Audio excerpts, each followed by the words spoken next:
While the world views Cristiano Ronaldo as one of the greatest football players in history, elite financial analysts view him as something else entirely, a highly optimized, global holding company in human form, with an estimated net worth surpassing $1.2 billion. CR7 isn't just an athlete.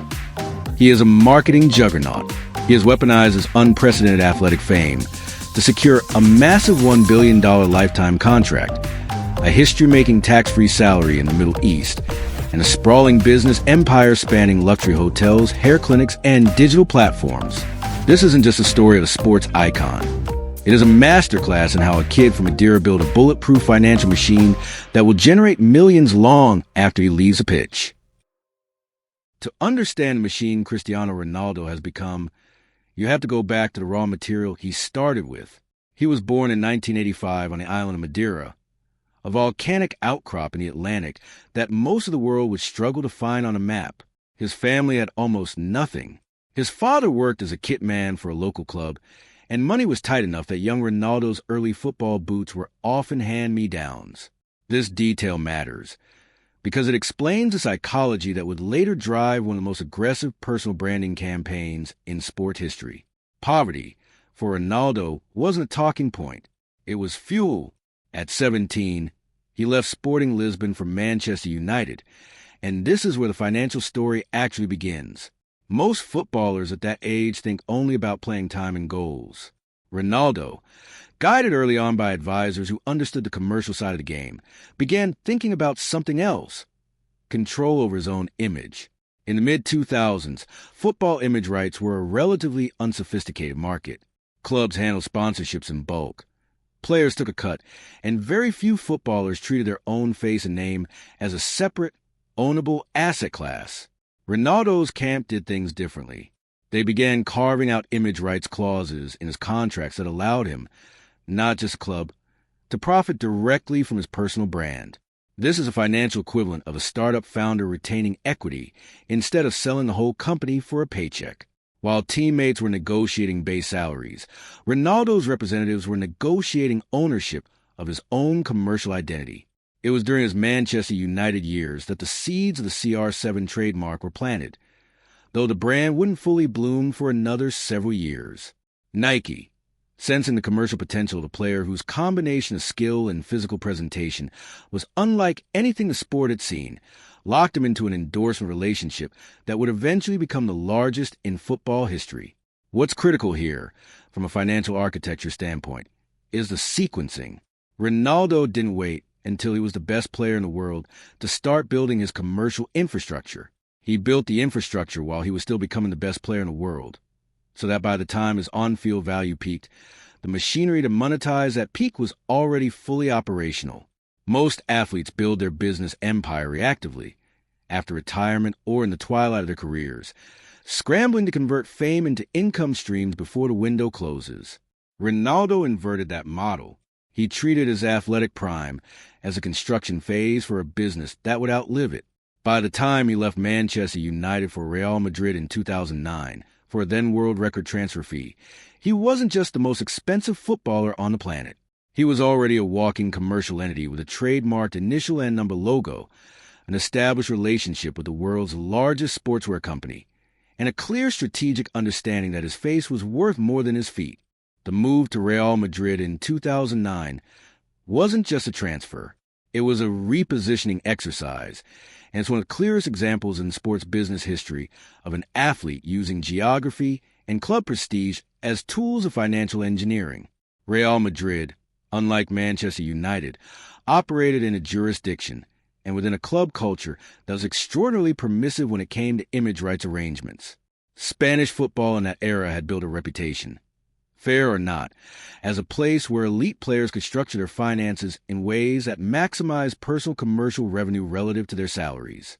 Ronaldo's contract at Real Madrid was designed so that a significant portion of his earnings flowed through image rights companies rather than a simple wage. This distinction sounds like a technicality, but it has enormous implications. Image rights income can be structured, licensed, and in some cases taxed very differently from ordinary salary, and also allows a player to build a corporate structure around his own brand, rather than simply cashing a check from an employer. This period is also when Ronaldo's global commercial status began to genuinely rival that of major corporations. He wasn't just competing with other footballers for endorsement deals anymore. He was competing with actors, musicians, and even consumer brands for share of voice in the global marketplace. Real Madrid's global fan base, combined with Ronaldo's individual output, created a commercial engine that few entities on earth could match. During his 9 seasons in Spain, the club won 4 Champions League titles, and Ronaldo's individual brand value climbed in near lockstep with the trophies.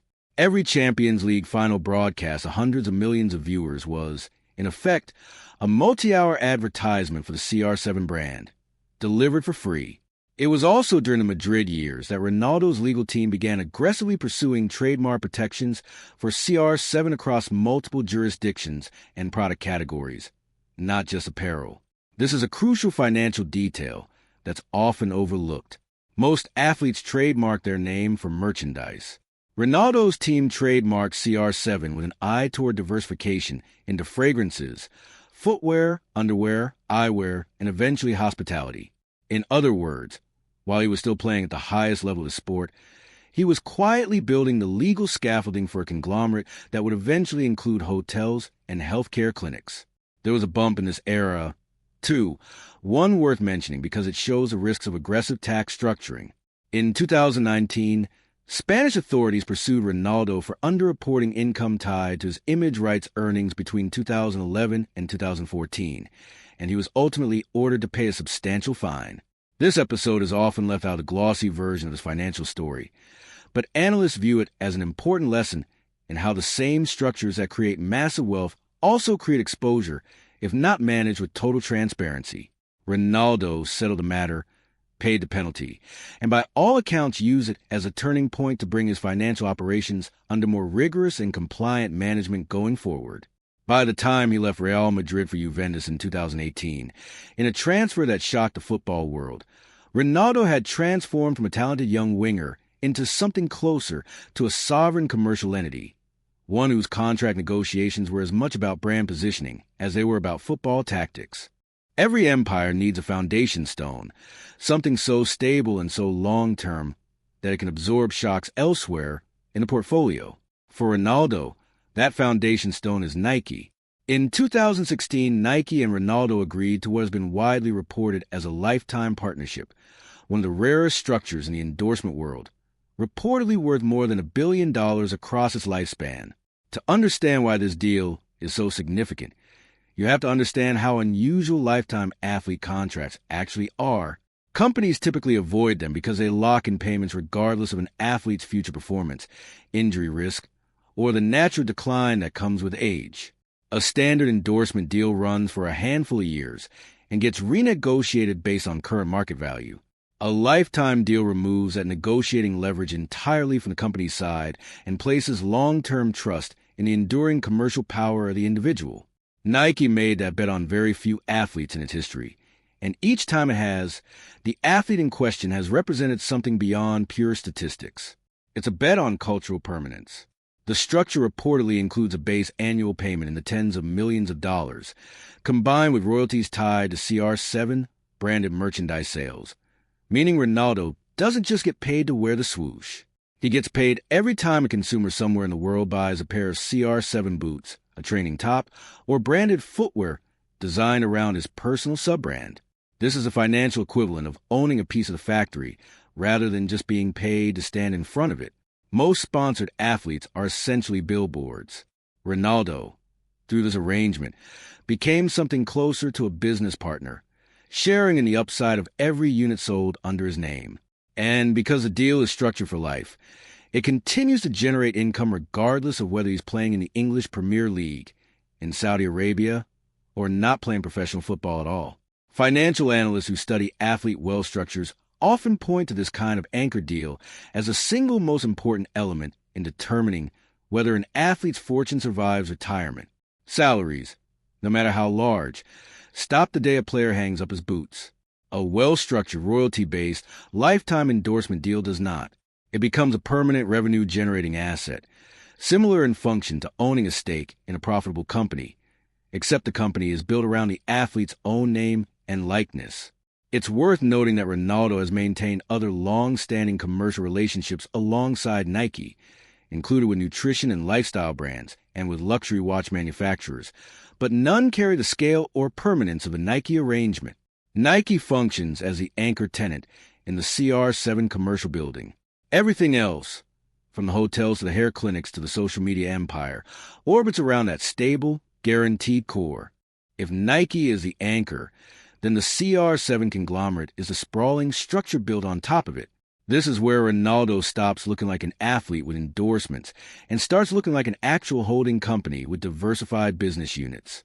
The most visible piece of this conglomerate is the Pestana CR7 hotel chain, a 50-50 partnership with the established Pestana Hotel Group, one of Portugal's largest hospitality companies. Under this arrangement, Ronaldo isn't simply lending his name to a hotel for a licensing fee. He's a genuine equity partner, sharing in the profits and losses of a chain of upscale, design-forward hotels located in major global cities, including Lisbon, Madrid, Marrakesh, New York, and his home region of Funchal. The strategic logic here is elegant. Football fans traveling for tourism or business are a built-in customer base, and the CR7 brand gives Pestana a marketing advantage in cities where it might otherwise have to compete purely on price or location. In 2026, the partnership announced plans to expand into Riyadh with a large flagship property, a move clearly designed to capitalize on the surge of interest in Saudi Arabia's hospitality sector, itself partly driven by Ronaldo's own high-profile move to the Saudi Pro League. The second major pillar of the conglomerate is healthcare, specifically the Insperia hair restoration clinics. This might sound like an unusual pivot for a footballer, but it's actually a shrewd read of a genuine market gap. Hair loss is a near-universal insecurity among men, and Ronaldo, by publicly associating his own image with hair transplantation, effectively destigmatized a procedure that many men were previously too embarrassed to discuss. Insperia has expanded into a multi-clinic operation, and industry estimates place its valuation in the tens of millions of dollars, with growth trajectory tied directly to Ronaldo's continued visibility and personal brand association.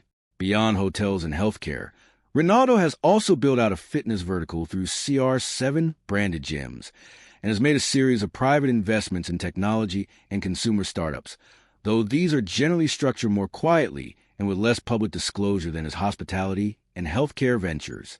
Analysts who track celebrity investment portfolios note that these smaller technology bets often function less as major wealth drivers and more as diversification hedges, spreading risk across sectors that have no direct correlation to football or to his personal brand's peak visibility.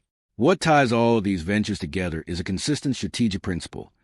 Rather than simply licensing his name for a flat fee, the way many athletes do with mediocre financial results, Ronaldo has consistently pushed for equity stakes and ownership positions in the businesses that carry his name. This is the difference between renting out your fame and actually owning a piece of the enterprise built around it. It's a subtle distinction, but over a 20-year career, it's the difference between accumulating tens of millions and building a fortune measured in the billions. No modern examination of athlete wealth is complete without addressing the single largest shift in the sport economy over the past decade, the rise of direct-audience digital platforms, and Ronaldo has positioned himself at the absolute center of that shift. He holds the largest social media following of any human being on the planet, with well over 600 million followers on Instagram alone, a number that dwarfs his closest competitors by hundreds of millions. This is not a vanity statistic. It's a distribution channel, and distribution channels are valuable in direct proportion to their size and engagement. Brands that want to reach a truly global audience, cutting across language, geography, and culture, have essentially one option that guarantees unmatched reach: paying Ronaldo directly for a sponsored post. Estimates place his per post rate for sponsored Instagram content in the range of $2.5 to $3.5 million, figures that place him well above most film stars, musicians, and even other elite athletes. In late 2024, Ronaldo launched his own YouTube channel, and the growth trajectory was unlike anything the platform had previously seen from an athlete, becoming the fastest channel in history to reach 50 million subscribers. As of early 2026, the channel had surpassed 78 million subscribers, generating substantial annual revenue through a combination of advertising and integrated sponsorship deals. What makes this particular venture financially significant isn't just the ad revenue itself, which, while meaningful, is relatively modest compared to his other income streams. It's the strategic function that the channel serves. YouTube gives Ronaldo a direct-to-consumer content pipeline that he fully owns and controls, independent of any football club, any sponsor, or any broadcaster. It's the same reason major musicians and entrepreneurs have pushed into owned media over the past decade. It converts a rented audience, built on platforms owned by someone else, into a proprietary asset that generates recurring revenue and can be monetized on its own terms indefinitely. This owned media strategy also has a quieter benefit that rarely makes headlines. It acts as a hedge against the eventual decline of his on-field relevance. When Ronaldo eventually retires from professional football, his transfer value and match-day salary disappear overnight. His social media following and content platforms do not. If anything, engagement on channels like these often increases in the years immediately following an athlete's retirement, as nostalgia and highlight reel content continue to circulate. In financial terms, Ronaldo has effectively built a media annuity, a self-owned content business that will likely continue generating meaningful revenue for years, if not decades, after his final competitive match. If Nike was the anchor and the CR7 conglomerate was the expansion, then the move to Saudi Arabia's Al Nassr club was the acceleration event that pushed Ronaldo across the billionaire threshold entirely. When Ronaldo signed with Al Nassr, the deal was reported as one of the largest and most lucrative contracts in the history of professional sports, with total compensation packages reported in the hundreds of millions of dollars annually when salary, bonuses, and commercial obligations tied to the Saudi Pro League are combined. What made this arrangement uniquely powerful wasn't simply the headline number, impressive as it was. It was the tax structure underneath it. Saudi Arabia's personal income tax framework meant that Ronaldo was able to retain a dramatically larger share of his earnings compared to what he would have kept playing in major European leagues, where top marginal tax rates on high earners routinely claim close to half of gross income. A tax-free or heavily tax-advantaged salary of this magnitude functions almost like a multiplier effect on already enormous compensation. It's a financial equivalent of finding $100 million simply by relocating. This move officially pushed Ronaldo across the billionaire threshold in mid-2025, according to multiple financial publications, making him the first team sport athlete in history to cross that milestone while still an active player, rather than posthumously or after decades of post-career business building. That distinction matters enormously in the history of athlete wealth. Basketball and business figures had approached or crossed similar thresholds previously, but almost always well after their playing careers had ended, once business ventures had years to compound. Ronaldo achieved it mid-career, while still competing at an elite level, which is a testament to just how efficiently his commercial machine had been constructed over the preceding 2 decades. The Saudi move also triggered what analysts have since termed the broader Ronaldo effect on the region's sports and tourism economy. His presence in the Saudi Pro League is widely credited with dramatically increasing global media attention on Saudi football, driving other high-profile signings to the league, and boosting tourism interest in cities like Riyadh, which, as mentioned earlier, is now set to host a flagship CR7 hotel property. In effect, Ronaldo didn't just benefit from Saudi Arabia's investment in sports as a soft power and economic diversification strategy. He became one of the central engines driving that strategy's visibility on the world stage, creating a symbiotic financial relationship between his personal brand and an entire nation's sports tourism ambitions. As Ronaldo enters the twilight years of his playing career, still competing at the highest level well into his 40s, the financial architecture he has spent 2 decades constructing is designed to do something very few athlete fortunes manage: survive and grow after the final whistle. His real estate portfolio alone illustrates this philosophy. Beyond his equity stake in the Pastana CR7 hotel chain, Ronaldo has assembled a personal collection of luxury properties across multiple countries, spanning Portugal, Spain, and beyond, functioning both as personal residences and as long-term stores of value in some of the world's most stable property markets. Luxury real estate, unlike a footballer's salary, doesn't depreciate the moment a career ends. It appreciates, generates rental income if leveraged correctly, and can be passed on across generations. The broader blueprint Ronaldo has built, and one that other elite athletes are now visibly studying and attempting to replicate, rests on four interlocking pillars. First, secure an anchor endorsement deal structured for maximum longevity, ideally lifetime, with equity or royalty upside rather than a flat fee. Second, build genuine equity ownership in businesses connected to your personal brand, rather than simply licensing your name for a one-time payment. Third, own your media distribution directly, rather than renting audience attention exclusively through platforms and broadcasters you don't control. And fourth, when the opportunity arises, capture tax-advantaged income in jurisdictions actively courting global talent, understanding that a dollar retained is often more valuable than an additional dollar earned under a punishing tax regime. What's remarkable about Ronaldo's story, from a purely financial engineering standpoint, is the sequencing and discipline with which each of these pillars was assembled years before he needed any of them. The image rights negotiations began in his early 20s. The Nike lifetime deal was locked in during his athletic prime, not shopped around during a decline phase. The hotel and healthcare ventures were built alongside, not after, his playing career. And the tax-advantaged Saudi contract arrived at a stage when most footballers are winding down, extracting maximum value from a career that shows no signs of the typical late-stage decline in commercial relevance. The kid from Madeira who once wore hand-me-down boots is now the blueprint every ambitious young athlete's agent studies before their first major contract negotiation. Cristiano Ronaldo's true legacy may not ultimately be measured in goals scored or trophies lifted, remarkable as those totals are. It may instead be measured in the durability of the financial machine he built around himself, one engineered from the very beginning to outlast the athlete who created it.